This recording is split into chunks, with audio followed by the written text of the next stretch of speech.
Hi, everybody. Has your personal history been a strength or a weakness? Have your struggles with adversity stunted or advanced your life pursuits? We're going to deal with that today. And this is your Amazing Edge podcast. I'm Zev Halpern in Washington, D.C. on the East Coast. And I'm Sarah Polyakov on the West Coast, and we are coast to coast and worldwide. And this is the Your Amazing Edge podcast. Very great. And today it's a beautiful day in Washington. Spring is trying, although I see that it's still not quite going to get there yet. But I was out doing spring things today and I was playing softball, which is Excellent. so important. It's so great. It's been 5 years since I've been able to do it. I had double knee surgery, everybody. I Oh, went through the pain. I you did. and no pain, no gain. Not always, but with this one, with knees, no pain, no gain. Um, in order to get to where I am with both knees replaced, that's a long haul, but I arrived. I mean, they said I would. I hear about all kinds of complications. I didn't have any. So I thank you, Yes. God, and everybody who's looking down on Yeah. me, that this thing, and I do have a nice committee, of loved ones looking down on me. How about you, Sarah? Yes, I do. I have a nice committee of loved ones looking down on me, too. We are very And that's a nice thing to think about sometimes when good. you struggle, and life is I mean, in the grand tapestry of life, Yeah. it's trouble, right? But the most important thing is that your personal history, and believe me, do you have a year, to hear about mine? Do you have, Yes, 100 years to hear about, my years? But absolutely. it's your personal history Yeah. that grants you an edge above all other things, everything, all the tribulations and the trials and the stress and the fear and all those things. I mean, have you had any of those, Sarah? Have Oh, absolutely. you didn't They're have any tribulations, did you? Right? Oh, we've all had trials and tribulations, and they're like the raw materials that actually shape our identities. They're pieces of puzzles, and they're the story and the foundation that can be turned into greatness. And Sarah and I, got together, and as you know, some of you, we wrote this book, Discover Hey, Your Amazing Edge. And the theme of the book and the theme of these podcasts is that there is power in adversity, there is. and it is a power source beyond your imagination. It's just the issue is accessing it, getting to it, because a lot of times we stuff it deep and there isn't a clear path to get there. If there was, you would realize amazing power. What is it about that power, Sarah? Why is it so powerful for a person? Deep inside, there it is, just waiting to be brought out into the open.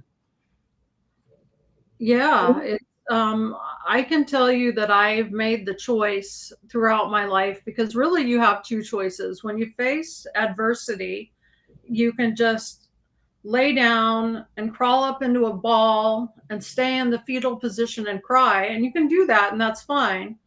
But you can also turn it into a personal power source that propels you forward because it toughens you up. It It, takes fortitude. It takes courage to find it. And a lot of people have trouble with fortitude and courage. Some people. Um, right. I used to have this friend Vito, and he used to call it testicular fortitude. Uh, and it was kind of a macho thing with him, and he was kind of a macho guy. Certainly a role model for a whole host of things that a whole world that I learned about from him. But the good news is you can you have a choice. There's a choice to be made. And a lot of people don't realize because they're so overcome and they're so downtrodden that they can't recognize that they actually have a choice to push past, to do whatever it takes, claw if you have to. Well, exactly. Right, to not let this push you into the pit. And if it pushes you into the pit, there are rungs in the pit. Right. Those rungs, you create the rungs. They're not there. Yep. The rungs are there because they're there in your head. And Yep. they're also there deep inside of you. And if you can make that connection with your head and the power source, all the knock around that's happened to you, all that is sitting there like an electro powerhouse, ready to propel you, to a trajectory where you're trying to get to. But Exactly. your past acts as the foundation of who you are today, your good qualities and your struggles. Are you a creature of habit, Sarah? I think we're all creatures of habit, and that happens in our childhood. And sometimes we become creatures of habit because we are compensating for something. I mean, it's kind of like an automatic pilot. Yeah, autopilot, exactly. So it could have happened. It could have been the smallest thing that put, some kind of fear in you. And, because of that, you've learned to kind of, when that kind of thing happens, it's almost like you push the automatic pilot. It's not always the best thing to do because in the negative, it can lead to all these things, self-fulfilling prophecies.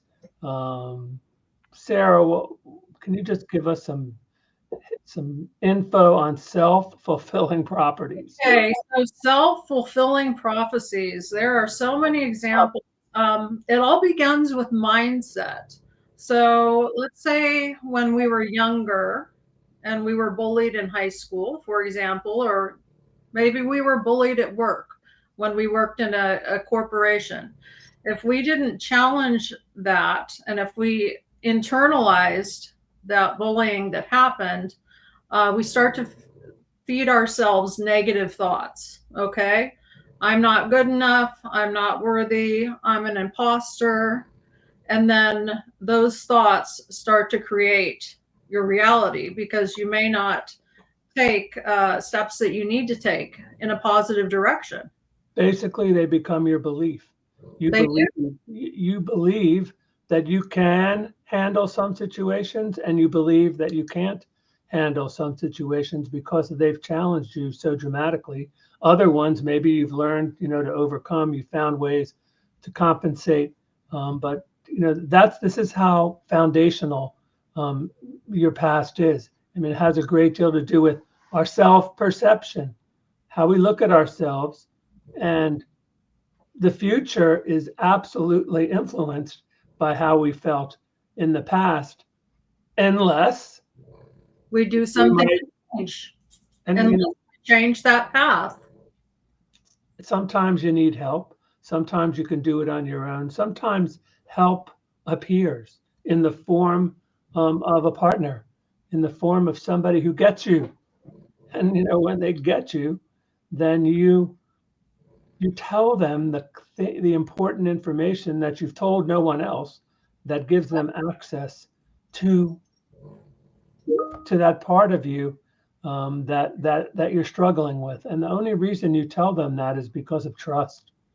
And that's, I mean, if there was more trust around, trust is a hard road, and when it's broken, it's a hard thing to get back. But when it's developed, right, so much growth can happen in your life because it basically, you might be able to see through this person like a mirror, be able to see how you think about yourself, and reflect on that, because that, please. Oh no, sorry, Zev. That basically you're all these scenarios that you've been through, good and bad, they make up what we believe about ourselves. And Right. And it's amazing. I have a little bit of an example of when somebody comes to help you. All it takes is one person to see you differently to shift. For example, a long time ago, I was going through an incredibly hard breakup, and I got this idea into my head that I would never find anybody, I would never get married, I was unlovable, I was unworthy, I was undesirable, and I had a dentist appointment, and I ended up crying. I ended up crying while the dental hygienist was doing my teeth, and she said, "What's wrong?" And I said, "I'm sorry. I've just been through an incredibly hard breakup and I've lost all belief in myself." And she said, "You're young, you're beautiful, and I see a really bright future for you." And she took my hands and she just said, "I see a really bright future for you, and I don't want you to give up on yourself." So what'd that do for you at that moment? I mean, It made me feel hope. It helped take a huge, even though this was a stranger, it took a big chunk of that grief away that I was feeling, a big chunk of that self doubt away, that I would never find anybody because I had talked myself into this. And that's a relationship topic. But yeah, just that woman's belief, and she was very sincere. It really affected me. And I remember it to this day. I mean, left without something like that, you could have, your pessimism could have kicked in, and start smashing you around as it does. The pessimism turns into the inner critic, and the inner critic turns into the inner critic committee, where all of a sudden you start to hear all these voices about what you believe. And the fact that you haven't made changes or the opportunity to change in some way, shape, or form, you basically, this is what you believe. I can't handle this situation. Humans can handle most any situations, the most tragic things. People amazingly find a way to handle. You never thought you'd be able to, get to the part where you could even enjoy life or enjoy the many opportunities, that sometimes just blow right past you because, this pessimism, this, it's pessimistic, negative self-talk that you're talking to yourself. And believe me, yourself hears you. Yourself, it hears you saying all that negative. You're I'm so never gonna. I'm not gonna. Yeah, your subconscious mind doesn't filter anything. It just takes everything as truth. So if you tell yourself, "Hey, I will never amount to anything," your subconscious says, "Okay, you'll never amount to anything." It's just a mirror. And so that's why it's so important to be careful what you tell yourself. And also the things we had trouble with in childhood, the challenges. I know I had. I was, a bit incorrigible, and teachers don't like incorrigible. And I spent a lot of time with the principal. He got to know me real well, and I got to know his office real well. And that, kind of, and then people reinforce that you're in the principal. Was I bad? I wasn't bad. I was misbehaving. But that's not what it tells your mind. What it tells you is you're a bad kid. Right. You're negative. Why can't you be like, Joey and Stevie over there? They're just wonderful. And they just sit like, well, because I'm just not that. Yeah. If an ambulance goes by, I hear it.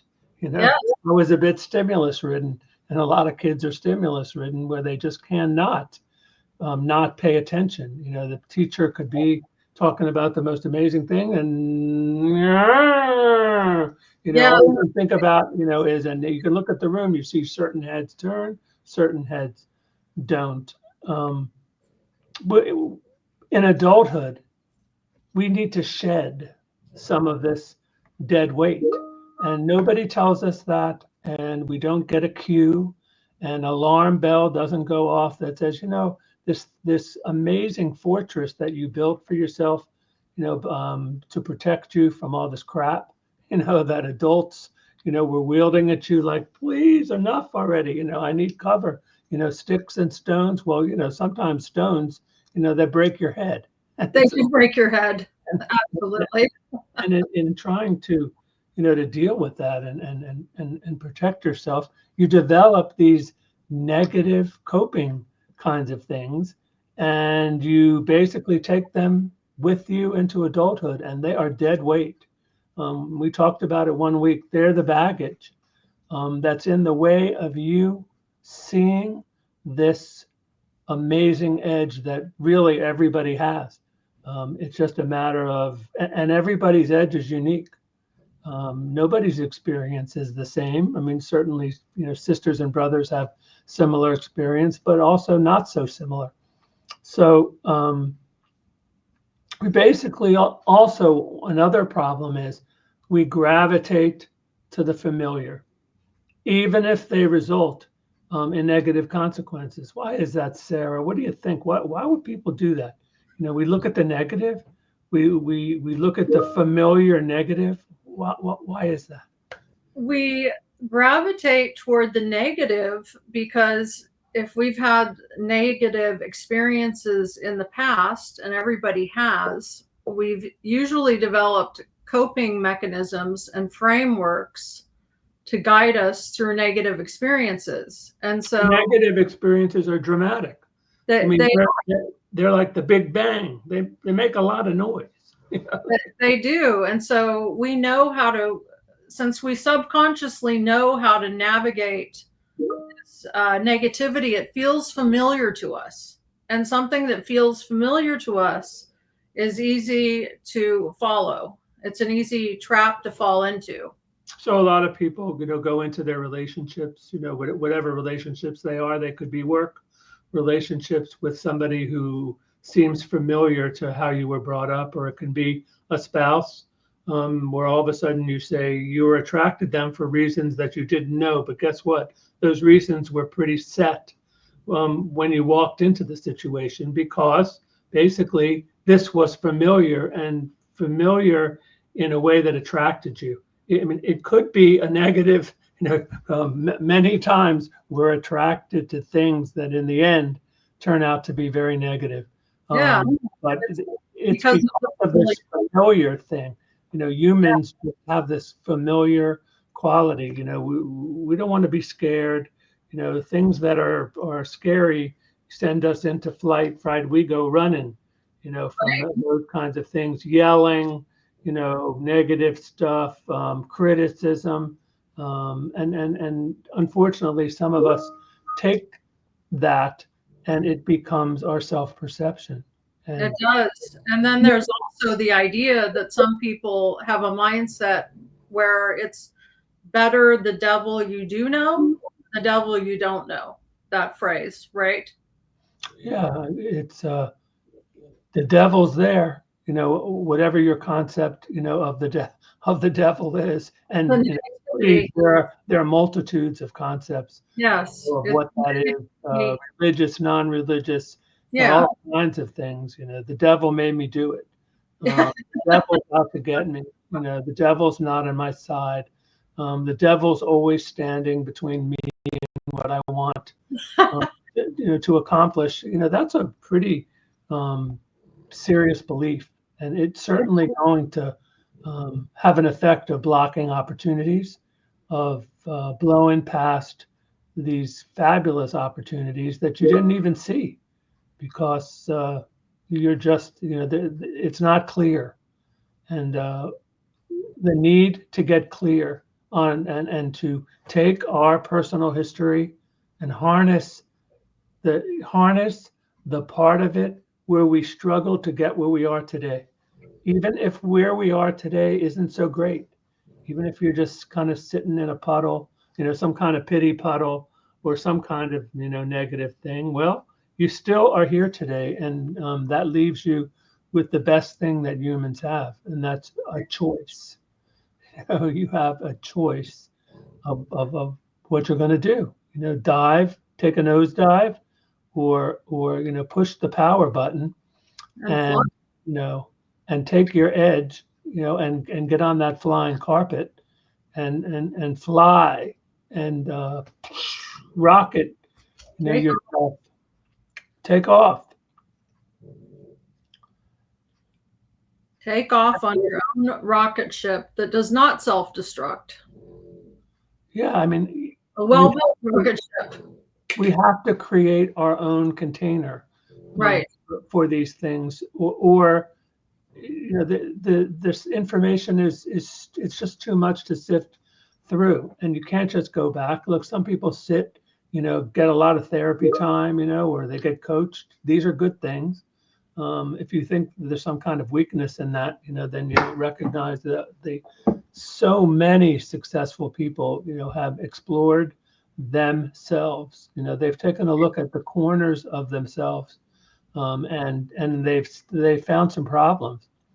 They found some blockages. They found some negative, distorted beliefs that where did that come from? You don't always have to know, but you have to know that you have it. And there are ways to get rid of it. That's the good news. The first step is identify, where you are. It's always the first step. You can take you can improve 5% from that place, and already, you're on the road to a whole different thing. But still, adversity pounds people, and challenges. We're born into this world, and we just don't have the script. And sometimes people give us a script that doesn't work very well, and you might want to tell them, this is a crappy script you gave me. What am I supposed to do with this? When this happens, you want me to do that? Are you crazy? Not gonna help me. And if I were a Hollywood producer, I'd rip the script up and throw it, over the. You know what my father told me? My father's still alive. When I was younger, he would say, Sarah, when I mess up, take that as a lesson to not do whatever I did that caused me to fail. He's like, learn from my mistakes. Not always so easy, right? No. Not always so easy to learn from other people's mistakes, because another weird human quality is we got to go do it for ourselves, even though it says wet paint. Do we believe that it's really wet paint? Why don't we? Why do we have to touch it? Because we're curious, and because our own experience, a lot of us just have to go through the bullshit, even though you don't have to. We have to. It builds character. It builds us. It's not, you could listen. I mean, look, we emulate good role models. The lucky people in the world who have good role models, because, take a look out there in the world, hello, are there any good role models out there? There certainly are. But there's a lot of terrible ones, and there's a lot of people who didn't deal with their stuff, and they're trying to tell you and advise you what you should do, and and they haven't figured that out for themselves. And so you need to, if there's some kind of mentor in this world, and Sarah's dad, who was certainly a mentor to her, it sounds like, and he wanted to give her that experience, that unfortunately a lot of times you can only get when you go through it. But it's about intentions. Right. And your father's intentions were, he wanted to just put that in you. Don't go through what I did. Well, he actually, it was wonderful advice, because I was on a track when I was 22 to becoming a university professor. I was an adjunct English teacher at the age of 22. And my dad had just gotten out of academia, and he said, look at where chasing tenure got me. It got him nothing. So he ended up starting his own business. And so I said, okay, I don't want to be an academic gypsy like my dad. And so I took a career turn. He said, find something that you love that will be financially secure. And we brainstormed it, and that became software after that. So, mentorship, the word gets thrown a lot around, these days. I mean, for good reason, because the world is in need of strong, positive mentors who can help people with the struggle that that we all have, getting past those very difficult spots, that dramatic spots, breakups, deaths, failures. These are the things, that it'd be great when those things happen if you had somebody who'd reach their hand in and grab you out. But, that person isn't always there. So, Not always. the resilient human is somebody who knows how to pull themselves out. And that doesn't mean to pull yourself out to safety. That just means pull yourself out of that situation so you can make a decision about what you need to do. Like you can say to yourself, I am really screwed up right now. I am unhappy, pissed off, and the world just doesn't look very wonderful right now. And but at least that's a place of assessment. It is. You've assessed. I am now in a shitty place. Okay. That's a huge deal, recognizing that you're in a shitty place. That's right. And if you're in a shitty place, I mean, you want to smell like shit, or do you want to move forward? You want to crawl out of the sewer, up and out. Absolutely. Up and out, grab a rung. If it Yeah. doesn't look like it's there, fabricate it in your head. Yes. As if there's a rung there because I got to get out of this. And ultimately, in the big picture here, you have the power. And I hope that you get that theme, that basically all of us have this experience, and therefore all of us have a unique edge over other people because of the challenging experiences that we had. And you can say it's all well and good, Zev. Well, I'm just not together. I'm fucked up. I'm messed up. I can't. Can't is something we hear a lot of. Can do is not so easy. Can't basically kind of takes the stress off. I can't do it, so I'm going to kick back. This is too much for me, and it's also good to recognize that. But in the end, you got to move on. So let me just give you a transformational mindset that perhaps might help you. It helps me, and it's in our book. I clearly recognize that life tests me through challenges and adversity, which requires my persistence and perseverance in reaching success. Look, persistence and perseverance are huge indicators of success. You talk to any successful person, they'll tell you they persisted. They say, hey, you're really persistent. Yeah, they're really persistent because they're trying to be successful, and they're persevering. Yeah, you have to. Perseverance really is a number one success tool. Persevered at all, Sarah, over there? Have you persevered? A lot, yes. My whole life. How do you persevere? I mean, what's something that we can come up with that, how do we persevere?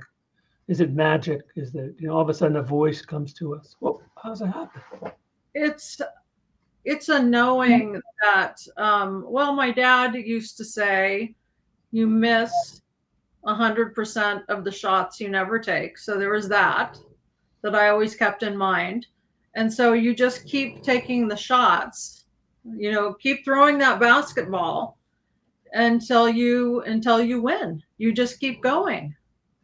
There's no other option in my mind. Like if I have a goal and I know that it's a positive goal and something that is good for my life and good for me, I will just keep going.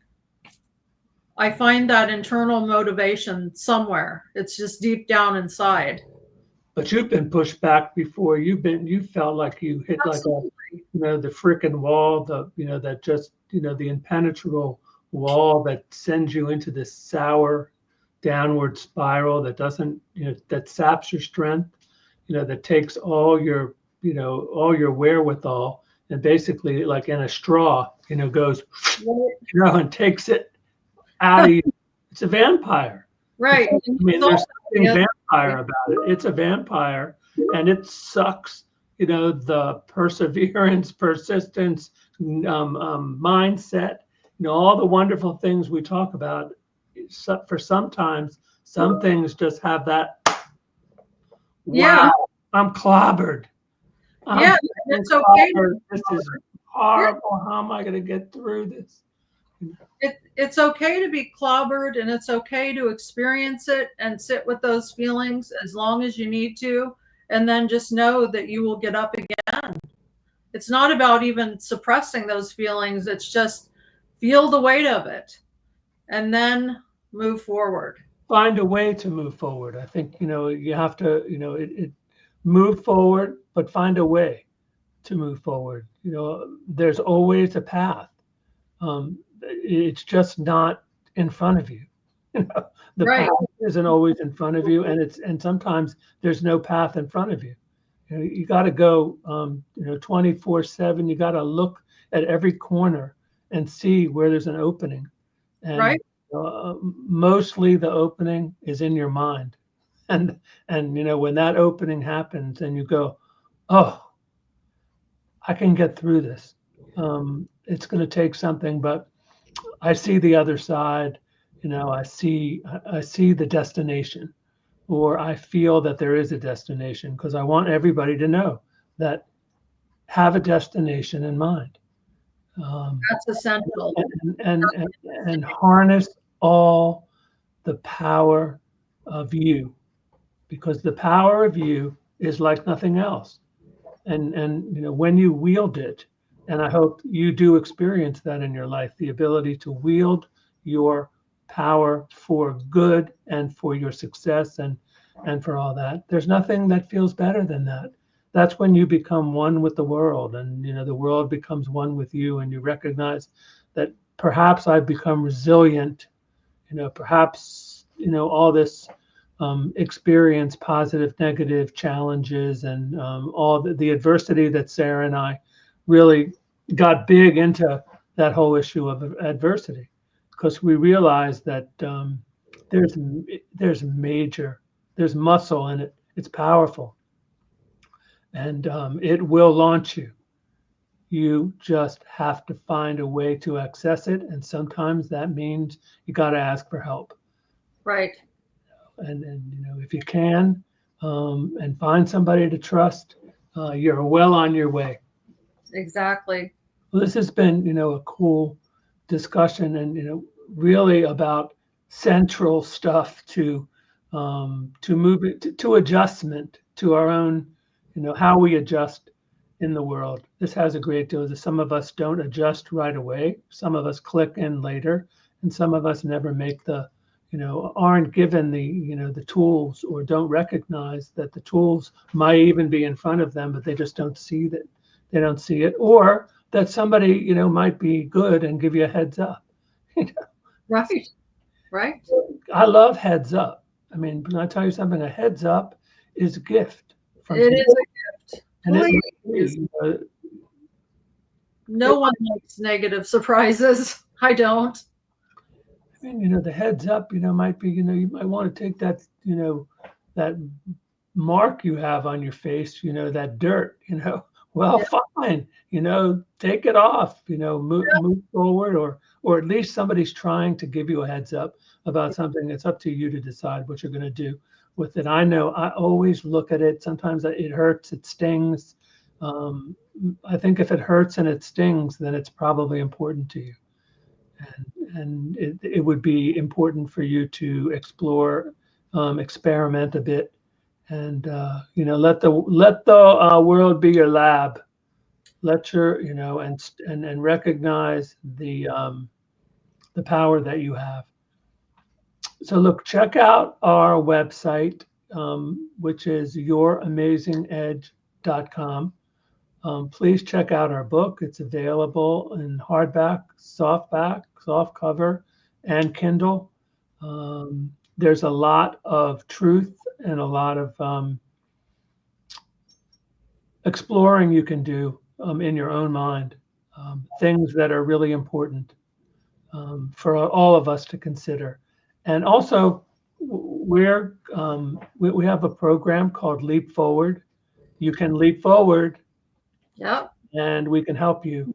And the people who go through Leap Forward eventually go to another program called Pure Success, because that's what people are trying to get to. They want to be satisfied and they want to feel good. And success is more important than ever because we are truly in uncertain times in the world. And to be successful means that you have a little bit of stability in your life. Oh, you notice that things are a little rough out there, Sarah? Yeah, I've noticed that things are a little rough out there. How about you? Oh my goodness. Yeah. I mean, I live in Washington, D.C., in the suburbs, but I live, in the area, and things are hot. Things are And the world's going through transformation and a transition. The one thing worries me, in summing this up today, is there's too much hate. I mean, there. it's all well and good, Zev's going to talk about hate, but hate is loud, and the noise that I hear out there is hate, pure, unadulterated hate without a rationale, hate for the sake of hating. If you tried, sat the person down for that, they might not be able to tell you, why they're in such a, because hate is catching. It's collective, and it's going on a global scale. There's just way too much. Somehow we have to dig out of that, and that's a Zev good thought for the day, because I look for that day where some of this hate will go away.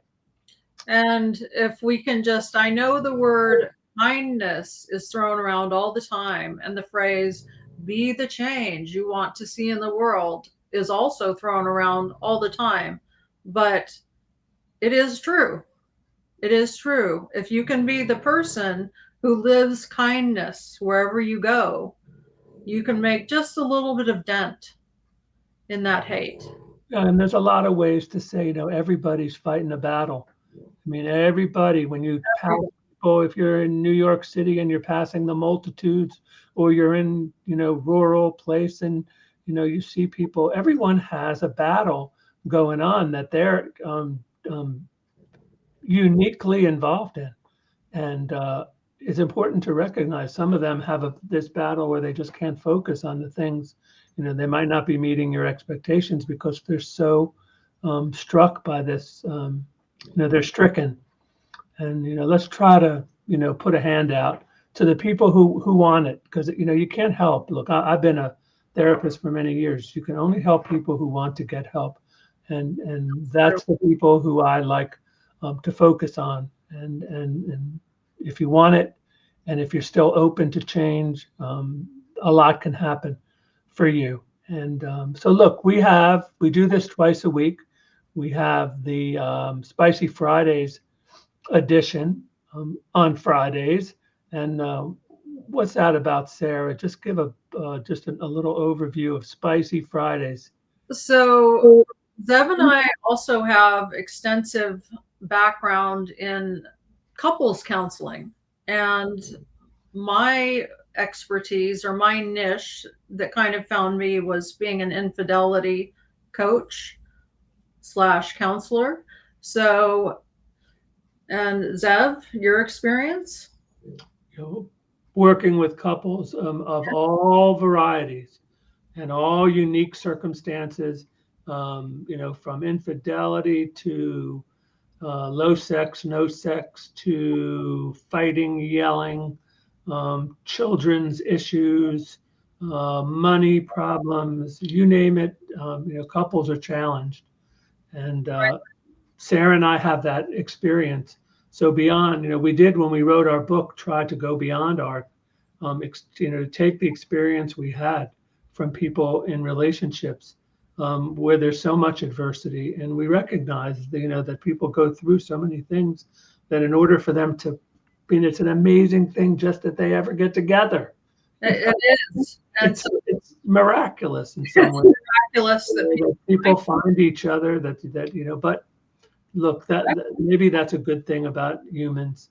But join us this Friday for Spicy Fridays, and on Tuesdays, the Discover Your Amazing Edge podcast. And we try to cover really unique topics and harness the power of your personal history. It was a really important topic with Sarah and I because it's the basic thing of life. It's you, it's about you. Be you, like they say, hey, be you. Well, that's it. So this has been fun, Sarah, and I've appreciated it. And I look forward to Friday. And too. And so, look, we'll see everybody again on Friday, and look forward to it. You have a great week until then. You have a great week. Thumbs up. Thumbs up. Good to see you. See you again. See you again.